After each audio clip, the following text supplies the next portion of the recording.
So do you want to buy a co-op in New York City? We'll help you answer this topic in the following video. My name is Nick at Hauseit, the largest for sale by owner and buyer agent commission rebate company here in New York City, established in 2014. So let's get started.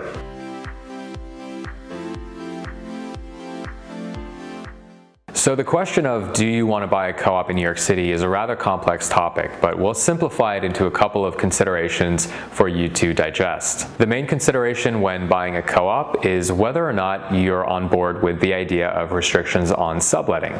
So if you intend to buy a property with the idea of keeping it forever and eventually when you upsize, keeping that original property as an investment home, well, a co-op is not really the best fit for you. Most co-ops expect you to live there, or if you do sublet it, it's for a limited period of time, and in certain cases, if you sublet too much, the building may even require that you leave the unit empty or you sell it. So in summary, you really only want to buy a co-op if you understand that you're going to be living there and you accept the fact that you'll eventually have to sell it whenever you want to buy a new home or a larger place to live. The second thing to consider is whether or not you want to go through the ordeal of what is a co-op purchase application in New York City. Now, before we launch into a tirade about why the co-op board process is difficult, keep in mind that even condominiums in New York do have some sort of application. Although they don't have an interview, in most cases the list of requirements that you need to submit for a condo are going to be substantially similar to what you'll have to present for a co-op. So really the main question for you is not about transparency.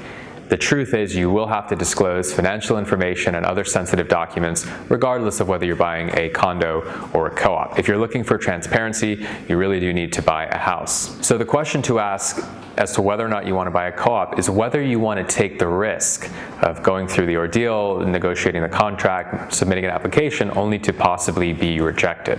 On a similar note, when you buy a co-op, are you okay in practice with the idea that your neighbors could one day reject your purchaser and possibly cost you additional time and money through an extended period on the market? The third consideration as to whether or not you want to buy a co-op is whether you're open to just putting up with additional rules and restrictions on your daily life. Now again, as is the case with the application process, both condos and co-ops have rules. So if you buy a condo, you're not allowed to just bring in a handyman and gut renovate your apartment without going through the appropriate procedures.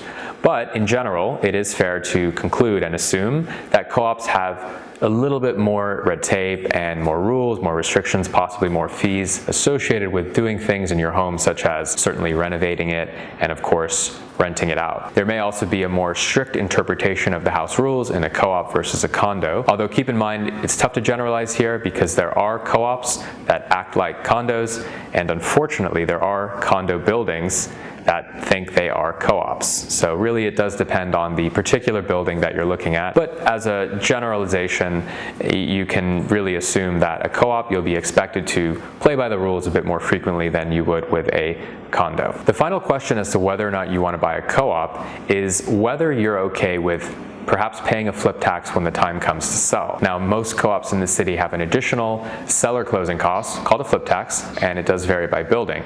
But the flip tax can be a few percent of your sale price, or it can be a percentage of your profits.